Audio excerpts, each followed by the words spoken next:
6ನೇ ವರ್ಷದ ಪುಣ್ಯಸ್ಮರಣೆ. ಕೈಲಾಸ ಅಂದರು ಬಸವ. ಸಿದ್ಧಗಂಗಾ ಮಠಕ್ಕೆ ಹರಿದು ಬರ್ತಾ ಇದೆ ಭಕ್ತರ ದಂಡು. ಕ್ಷೇತ್ರವೇ ಪೂಜ್ಯರ ಉಸಿರು. ಜನವರಿ 21 ಸಿದ್ಧಗಂಗಾ ಶ್ರೀಗಳು ಶಿವೈಕ್ಯರಾದ ದಿನವಾಗಿದ್ದು ಇಡೀ ಕರುನಾಡು ಅನ್ನದಾಸೋಹ ದಿನವನ್ನಾಗಿ ಆಚರಿಸ್ತಾ ಇದೆ. ಹೌದು, ತ್ರಿವಿಧ ದಾಸೋಹಿಗಳು ಎಂದೇ ಖ್ಯಾತಿ ಪಡೆದಿರೋ ಶ್ರೀ ಶ್ರೀ ಶಿವಕುಮಾರ ಸ್ವಾಮೀಜಿಗಳ ಪುಣ್ಯ ಸ್ಮರಣೆ ನಡೆಯಲಿದೆ. ಪುಣ್ಯ ಸ್ಮರಣೆಗಾಗಿ ತುಮಕೂರಿನ ಸಿದ್ಧಗಂಗಾ ಮಠದಲ್ಲಿ ಸಕಲ ಸಿದ್ಧತೆ ಮಾಡಿಕೊಳ್ಳಲಾಗಿದೆ. ಮಠಕ್ಕೆ ನಾಳೆ ಸಾಗರೋಪಾದಿಯಲ್ಲಿ ಭಕ್ತರು ಆಗಮಿಸಲಿದ್ದು ಬರುವ ಭಕ್ತರಿಗಾಗಿ ಈಗಾಗಲೇ ಅಡುಗೆ ತಯಾರಿ ಮಾಡಿಕೊಳ್ಳಲಾಗ್ತಾ ಇದೆ.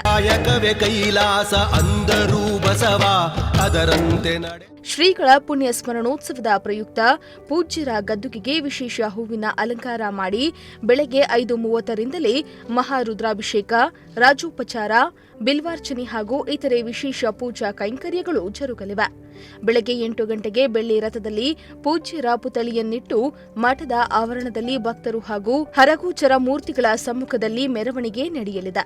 ಬೆಳಗ್ಗೆ 11 ಗಂಟೆಗೆ ವೇದಿಕೆ ಕಾರ್ಯಕ್ರಮ ಆರಂಭವಾಗಲಿದ್ದು ಕೇಂದ್ರ ಸಚಿವರಾದ ಸೋಮಣ್ಣ, ಸಚಿವರಾದ ಡಾ ಜಿ ಪರಮೇಶ್ವರ್, ರಾಜಣ್ಣ, ಶಾಸಕರಾದ ಜ್ಯೋತಿ ಗಣೇಶ್ ಹಾಗೂ ಸುರೇಶ್ ಗೌಡ ಅಧ್ಯಕ್ಷತೆ ವಹಿಸಲಿದ್ದು ಪರಮ ಪೂಜ್ಯ ಶ್ರೀ ಸಿದ್ದಲಿಂಗ ಸ್ವಾಮೀಜಿ ದಿವ್ಯ ನೇತೃತ್ವದಲ್ಲಿ ಕಾರ್ಯಕ್ರಮ ನಡೆಯಲಿದೆ.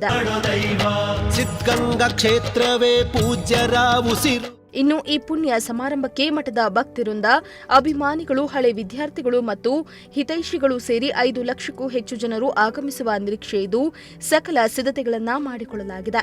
ಕೈಗಾರಿಕಾ ವಸ್ತು ಪ್ರದರ್ಶನದ ಆವರಣ, ಸಾತರ ಕೊಪ್ಪಲು, ಕೆಂಪಹೊನ್ನಯ್ಯ ಅತಿಥಿ ಗೃಹ, ಹೊಸ ಪ್ರಸಾದ ನಿಲಯ, ಹಳೆ ಪ್ರಸಾದ ನಿಲಯ ಹೀಗೆ 5 ಕಡೆ ಪ್ರಸಾದದ ವ್ಯವಸ್ಥೆ ಮತ್ತು ಕುಡಿಯುವ ನೀರಿನ ವ್ಯವಸ್ಥೆ ಮಾಡಲಾಗಿದೆ.